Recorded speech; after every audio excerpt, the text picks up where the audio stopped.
ಓಂ ಅತ್ಯುದ್ರಿಕ್ತ ವಿದೋಷ ಸುಗಭ ಜ್ಞಾನೈಕದಾನ ಪ್ರಭಾ ಪ್ರಾಣದ ಶಕ್ತಿ ಭೋಗಮನಸ ಸಾರಾತ್ಮದೀಯ ಕೃತಿಂ ಸ್ಥಾನ ನಿರೋಧ ನಿತ್ಯ ನಿಯತಿ ಜ್ಞಾನ ಪ್ರಕಾಶಾವೃತಿ ಕಾಂತಾಮೋಕ್ಷ ವಿಮೋಕ್ಷಣಂ ಹರಿಮಯಂ ನಿತ್ಯಂ ಸದೋಪಾಸ್ಮಹೇ. ಒಟ್ಟು ಜಾನಶ್ರುತಿ ರಾಜ ಏನು ಮಾಡಿದ ಕೊನೆಗೆ ಸಂವರ್ಗ ವಿದ್ಯೆಯನ್ನು ಕರೆತು ರೈತರ ಪಾಠ ಅಂದ್ರೆ ಇದರಿಂದ ಒಂದು ಕತೆ ಹಾಕಿ ಹೇಳ್ತಾರೆ ಗೊತ್ತಾ ಇದ್ದೀರಾ. ಸುಮ್ಮನೆ ಹೇಳ್ಬಿಟ್ರೆ ಸಂವರ್ಗ ಬಹಳ ಶ್ರೇಷ್ಠ ಅಂತೇಳಿ ಈ ರೀತಿ ಹೇಳಿದಾಗ ನಮಗೆ ಏನಾಗುತ್ತೆ, ಆತನಿಗೆ ಗೊತ್ತಿರಲಿಲ್ಲ, ಶ್ರೇಷ್ಠ ಆಯಿತು, ತಿಳ್ಕೊಬೇಕು ಕನಿಷ್ಠು. ಈ ರೀತಿ ನಮ್ಮ ಜೀವನದ ಎಲ್ಲೋ ನೋಡಿರ್ತೇವೆ. ಅವ್ರ ಪೂಜಾ ಕರ್ಮ ನೋಡಿದ್ರೆ ನಮ್ಗೆ ಅನಿಸ್ತದೆ ಕೆಲವೆಲ್ಲ ಭಾಳ ಚೆನ್ನಾಗಿ ಮಾಡ್ಕೊಂಡಿರ್ತಾರೆ ವ್ಯವಸ್ಥೆ. ನಾವು ಈಗ ಮಾಡ್ಕೋಬೇಕು, ತಿಳ್ಕೊಳಕ್ಕೆ ಅನುಕೂಲ ಆಗುತ್ತೆ. ಅರ್ಥ ಆಯ್ತಾ? ಅವ್ರ ಕಥೆ ಹೇಳೋದ್ರಿಂದ ಉಪಯೋಗ ಆಗುತ್ತೆ ಅಂದ್ರೆ ಯಾವ ಎ ಬಿ ಸಿ ಡಿ ಹಾಗೆ ಮಾಡಿದ್ರು ನೀನು ಎ ಬಿ ಸಿ ಡಿ ಆಗ ತಿಳ್ಕೊಂಡು ಉದ್ಧಾರ ಆಗು. ಡೈರೆಕ್ಟ್ ಹೇಳೋದಿಲ್ಲ, ತಿಳ್ಕೊಳ್ಳೋದಕ್ಕೆ, ಹೊಸ ವಿಷಯ ಕಲ್ತ್ಕೊಳ್ಳೋದಕ್ಕೆ. ಕೆಲವರಿಲ್ಲ ನಮ್ದಾಯ್ತು ನಮ್ಮದೇ ಆ ಕಡೆ ಕಣ್ಣೆತ್ಕೊಡೋ ಹಾಗೆಲ್ಲ ಮಾಡಬಾರ್ದು. ಕಲೀಲಿಕ್ಕೆ ಯೋಗ್ಯವಾದ ವಿಷಯ ಸಿಕ್ಕರೆ ಯಾವ ಕಾಲಕ್ಕೂ ಅದನ್ನ ಮಿಸ್ ಮಾಡ್ಕೋಬಾರ್ದು. ಈಗ ಸಂವರ್ಗ ಈ ರೀತ ವಾಯುದೇವರಿಗೆ ಸಂವರ್ಗ ಅಂತ ಯಾತಕ್ಕೆ ಕರೆದು ಸಂವರ್ಗ ವಿದ್ಯೆ ಅಂತ ವಾಯುವಿದ್ಯೆ ಅಂತ ಹೇಳ್ಬೋದಾಗಿತ್ತಲ್ಲ.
ಸಂವರ್ಗ ವಿದ್ಯೆ ಯಾತಕ್ಕೆ ಕರೆದು ಕಾರಣ ಕೊಡ್ತಾರೆ. ಸಂವೃಂಕ್ತೆ ಸರ್ವದೇವಾನ್ ಯತ್ ವಾಯು ಸಂವರ್ಗ ಈ ರೀತಃ. ಎಲ್ಲಾ ದೇವತೆಗಳಲ್ಲೂ ಶ್ರೇಷ್ಠರಾದ್ದರಿಂದ ಮತ್ತು ಎಲ್ಲಾ ದೇವತೆಗಳ ಮೇಲೂ ನಿಯಮನ ಮಾಡೋ ಶಕ್ತಿ ಹೊಂದಿರೋದ್ರಿಂದ ಲಕ್ಷ್ಮೀನಾರಾಯಣ ಬಿಟ್ಟುಬಿಟ್ರೆ ವಾಯುದೇವರಿಗೆ ಸಂವರ್ಗ ಅಂತ ಕರೀತಾರೆ. ಸಂವರ್ಗ ಅಂತ ಹೆಸರಿದೆ. ಸಂವರಗ, ವರ ಅಂದ್ರೆ ಶ್ರೇಷ್ಠರು. ಶ್ರೇಷ್ಠರು ಅಂತ ಯಾರಿದ್ದಾರೆ ಅವರೆಲ್ಲ ವಾಯುದೇವರ ಅಧೀನರು. ನಮ್ಮ ಇದರಲ್ಲಿ ಅವ್ರನ್ನ ಗೌರವಿಸ್ಬೇಕು. ಮಹಿಮಾ ಅಸ್ಯ ಮಹಾನೇಶಃ ಅಂದ್ರೆ ಇನ್ನೂ ಹೇಳೋದಾದ್ರೆ ವಾಯುದೇವರ ಜೀವೋತ್ತಮರು ಅಂತ ತಿಳ್ಕೊಂಡು ಅವ್ರ ಸ್ಥಾನಮಾನ ಅರ್ಥ ಮಾಡಿಕೊಂಡು ಅದು ಇದ್ರೆ ಅದಕ್ಕೆ ಸಂವರ್ಗ ವಿದ್ಯೆ ಅಂತ. ಅದು ಮಾಡದೆ ಹೋದರೆ ನಮಗೆ ಸರಿಯಾದ ಪೂಜೆ ಇತ್ಯಾದಿ ಆಗೋದಿಲ್ಲ. ಅದರಿಂದ ವ್ಯರ್ಥ ಆಗುತ್ತೆ. ಅದು ರೈತರಿಗೆ ಅದು ಗೊತ್ತಿದ್ದರಿಂದ ಅಷ್ಟು ಮೇಲೆ ಬಂತು. ವಾಯುದೇವ್ರ ಬಗ್ಗೆ ಯಾರು ತಿಳ್ಕೊಡ್ತಾರೋ ಅವ್ರ ಯೋಗ್ಯತೆ ಜಾಸ್ತಿ ಆಗುತ್ತೆ. ಆ ರೀತಿ ಮಾಡೋದು. ವಾಯುಸ್ತು ಸರ್ವದೇವಾತ್ಮ ವಾಯುರತ್ತಾಜನಾರ್ದನಃ ತಸ್ಯ ಕಶ್ಚಿತ್ ನ ಕತಸ್ಯ ಕಶ್ಚಿದತ್ತಾಸ್ತಿ ವಿರಾಟ್ ಅಧಿರಾಜನಾತಿ ಚ. ವಾಯುಸ್ತು ಸರ್ವದೇವಾತ್ಮ. ಸರ್ವದೇವಾತ್ಮ ಅಂದ್ರೆ ಏನು? ಅತ್ತ ಚರಾಚರ ಗ್ರಹಣ. ವಾಯು ಎಲ್ಲಾ ದೇವತೆಗಳಿಗೂ ಲಯ ಮಾಡಿಸೋದು ಅವರು. ಅದಕ್ಕೆ ದೊಡ್ಡವರು ಸೀನಿಯರ್ ಅವರು ಆದ್ರಲ್ಲ, ಅದಕ್ಕೆ ಅವ್ರಿಗೆ ಜೀವೋತ್ತಮರು ಅಂತ ಅರ್ಥ. ಮತ್ತೆ ವಾಯುರತ್ತ ಜನ, ವಾಯುದೇವರನ್ನ ತಿನ್ನೋದು ಯಾರು? ಪರಮಾತ್ಮ. ಆದ್ರಿಂದ ಇವರು ಜೀವೋತ್ತಮರು, ಅವರು ಸರ್ವೋತ್ತಮ. ಇನ್ಯಾರು ಇಲ್ಲೇ ಇಲ್ಲಾಗ ತಿಂದಾಗಿ ದೇವರಾಗ್ಲೇನೆ ಅವರು. ನತಸ್ಯ ಕಶ್ಚಿದತ್ತಾಸ್ತಿ ವಿರಾಟ್ ಅಧಿರಾಜ. ದೇವರಿಗೆ ಸಮನಾದವನು ಯಾರು ಇಲ್ಲ. ಯಾಕೆ? ವಿರಾಟ್. ವಿರಾಟ್ ಅದು ವಿರಾಟ್. ಎಲ್ಲರ ಮೇಲೆ ರಾಜನಾಗಿರೋದ್ರಿಂದ ವಿಷ್ಣುವಿನ ಮೇಲೆ ಯಾರೂ ಇಲ್ಲ. ಆದ್ರಿಂದ ವಾಯುಜೀವತ್ವ ಅಂತ ತಿಳಿದು ಅವ್ರ ಮೂಲಕ ದೇವರ ಆರಾಧನೆ ಮಾಡ್ತಾರೆ. ಎಷ್ಟೋ ಸರ್ತಿ ನಾವು ದೊಡ್ಡವ್ರ ಮೂಲಕ ತಲುಪಿಸ್ತೀವಲ್ಲ, ಹಾಗೆ ವಾಯು ಜೀವೋತ್ತಮರಾದ್ರಿಂದ ಎಲ್ಲ ಥ್ರೂ ಅವರಿಂದನೇ ಹೋಗ್ಬೇಕು. ಮಾಡಾಗೆ ಇಷ್ಟು ಹೇಳ್ತಾರೆ. ಅಲ್ಲಿಗೆ ಆ ವಿಷಯ ಮುಗಿತು.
ಇನ್ನೊಂದು ಕಥೆ ಬಂತು.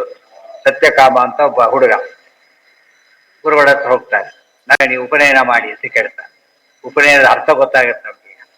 ಮನೆಯಲ್ಲಿ ಅವ್ನು ಕಳಿಸ್ಬೇಕಾದ್ರೆ ಮಾತೃಭೋಜನ ಅಂತ ಮಾಡಿಸ್ತಾರೆ. ಯಾತಕ್ಕೆ ಅಂದ್ರೆ ಮನೆಯಿಂದ ಹೊರಗೆ ಕಳಿಸ್ತಾರ ಅವ್ರು. ಅವತ್ತು ಮತ್ತೆ ಅವ್ರು 12 ವರ್ಷ ವಾಪಸ್ ಬರೋದಿಲ್ಲ ಮನೆಗೆ, ಗೊತ್ತಾಯ್ತಾ? ಸೆಂಡ್ ಆಫ್ ಇದ್ದಾಗ ಇವತ್ತು ಅಲ್ಲೇ ಕೂತಿರ್ತಾರಲ್ವಾ, ಎಲ್ಲಿ ಹೋಗೋದಿಲ್ಲ. ಫಾರ್ಮ್ಯಾಲಿಟಿ ಅಷ್ಟೇ, ಅದೆಲ್ಲ ಅಲ್ಲ. ಅಲ್ಲಿ ಕೂಡ್ತಿರ್ಬೇಕು, ಅವನು ಉಳ್ಸ್ಕೊಂಡು ಬರ್ಬೇಕು. ಅವ್ರು ಹೋದಾಗ ಕೇಳ್ಬೇಕು, ಅವ್ರು ಹೋಗ್ಬಿಟ್ಟು ಅವ್ರು ಇವ್ರು ಬಿಡ್ಲಕ್ಕೆ ಇವ್ರು ಹೋಗ್ಬೋದು, ಅವನೇ ಹೋಗಿ ಕೇಳ್ಕೋಬೋದು ಉಪನಯನ ಮಾಡಿ ಅಂತ ಕೇಳ್ಬೇಕು. ಉಪನಯನ ಗುರುಗಳ ಹತ್ರ ಕಳಿಸ್ಕೊಡೋದು ಅಂತ ಅರ್ಥ. ಇವ್ರು ಕಳಿಸ್ಕೊಡೋ ಪದ್ಧತಿನೇ ಬಿಟ್ಟು ಹೋಗ್ಬಿಟ್ಟಿದೆ ಪೂರ್ತಿ, ಗೊತ್ತಾಯ್ತಾ? ಅಲ್ಲಿ ಹೋಗ್ತಾನೆ, ಆಗ ಕೇಳ್ತಾರ ನಿನ್ ಗೋತ್ರ ಯಾವುದು ಅಂತ ಕೇಳ್ತಾನೆ. ಯಾಕೆ ಉಪನಯನ ಆಗಬೇಕಾದ್ರೆ ಏನಾಗಿ ಬೀಜ ಆಗ್ಬೇಕು, ಅವನು ಅವನಿಗೆ ಗೋತ್ರ ಗೊತ್ತಿರ್ಬೇಕು. ಅವನು ಇವ್ರಿಗೆ ಕೇಳಿದ್ರಿತ್ತಲ್ಲ, ತಕ್ಷಣ ಹೇಳಿದ, ಇಲ್ಲ ನನಗೆ ಗೋತ್ರ ಗೊತ್ತಿಲ್ಲ ಅಂತ ಹೇಳಿದ. ನನ್ನ ತಾಯಿ ನನಗದು ಹೇಳಿಲ್ಲ. ನನ್ನ ತಾಯಿ ಹೇಳಿದ್ದಿಷ್ಟೇ, ತನ್ನ ಹೆಸರು ಹೇಳಿದ ಜಬಾಲ, ಅವಳ ಹೆಸರು. ಅವಳ ಮಗ ನಾನು ಜಾಬಾಲ, ನನ್ನ ಹೆಸರು ಸತ್ಯಕಾಮ, ಸತ್ಯಕಾಮೋ ಜಾಬಾಲ, ಅಷ್ಟೇ ನಾನು ಹೇಳಿದ ತಕ್ಷಣ ಅವ್ರು ಏನ್ ಮಾಡಿದ್ರು, ನನಗೆ ಗೊತ್ತಿಲ್ಲ, ಇಷ್ಟೇ ಗೊತ್ತಿದೆ ಅಂತ ಹೇಳಿದೆಯಲ್ಲ, ಸರಿಯಾದ ಸತ್ಯ ಹೇಳಿದೆಯಲ್ಲ, ನೀನು ಬ್ರಾಹ್ಮಣ, ಉಪನಯನ ಮಾಡ್ತೀರಿ ಅಂತ ಹೇಳ್ಬಿಟ್ಟು. ಇದೊಂದು ಬ್ರಾಹ್ಮಣಿಗೂ ಸತ್ಯಕ್ಕೆ ಎಷ್ಟು ಸಂಬಂಧ ಇದೆ ನೋಡ್ಬೇಕು. ಅದಕ್ಕೆ ಹಿಂದಿನ ಕಾಲದಲ್ಲಿ ಬ್ರಾಹ್ಮಣರು ನಂಬ್ತಾ ಇದ್ರು. ಯಾತಕ್ಕೆ? ಇವತ್ತು ಅವರು ಮೋಸ ಮಾಡ್ತಾರೆ ಅಂತ ಹೆಸರು ಬಂದು ಬಿಟ್ಟಿದೆ ಹೆಚ್ಚು ಕಡೆ. ಹಾಗಾಗಬಾರ್ದು. ಇವತ್ತು ಹೆಚ್ಚು ಪ್ರೈವೇಟ್ ಬ್ಯಾಂಕ್ ಹೋಗಿದ್ದೆಲ್ಲ ಬ್ರಾಹ್ಮಣರೇನೆ, ಗೊತ್ತಾಯ್ತು. ಇತ್ತೀಚೆಗೆ ನಾವು ಕಂಡಾಗ ಮೋಸ್ಟ್ಲಿ ಜನ ಯಾರು ನಂಬ್ತಾರೆ ಆಗಿದ್ರೆ ಅವ್ರು ಮಾಡಿ ಬ್ರಾಹ್ಮಣರೇ ನಂಬೋದಿಲ್ಲ. ಬ್ರಾಹ್ಮಣರು ಅಂದ್ರೆ ಒಂದು ಹೆಸರಿತ್ತು ಅವ್ರಿಗೆ, ಏನಂತ?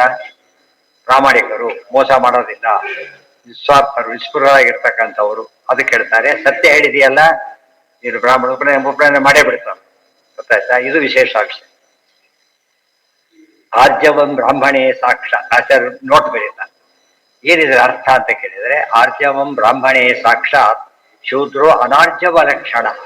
ಆರ್ಜವ ಅಂದ್ರೆ ರುಜುತ್ವ. ರುಜುತ್ವ ಅಂದ್ರೆ ಏನು? ಮಾತು, ಮನಸ್ಸು, ಕೃತಿ ಮೂರು ಒಂದೇ ಇರಬೇಕು. ಇದು ಹೇಳೋದೊಂದು ಮಾಡೋದೊಂದು. ಆಚಾರ ಹೇಳೋದು ಬದನೆಕಾಯಿ ತಿನ್ನೋದು ಅಂತಾರಲ್ಲ, ಹಾಗಲ್ಲ. ಅದು ಹಾಗಾದ್ರೆ ಬ್ರಾಹ್ಮಣ ಆಗಿರಬಾರ್ದು.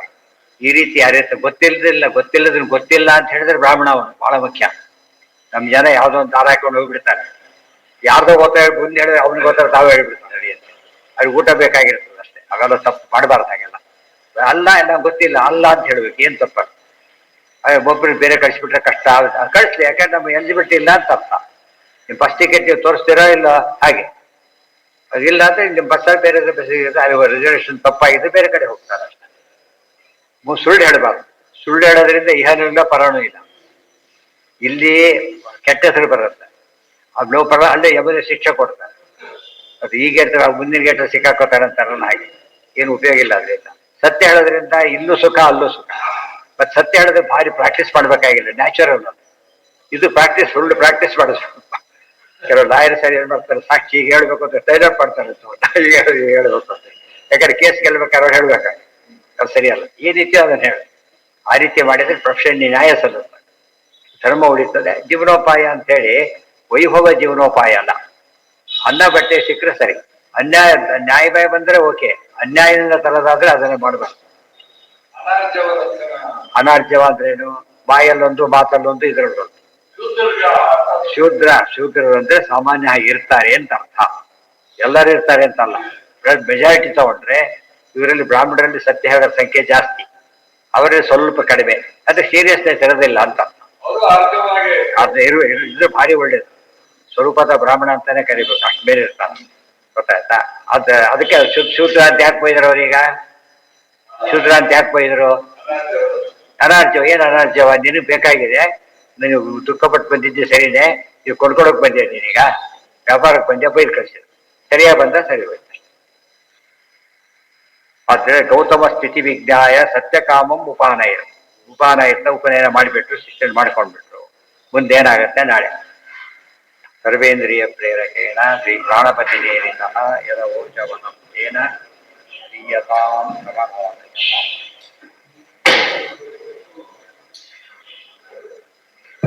ಆನಂದ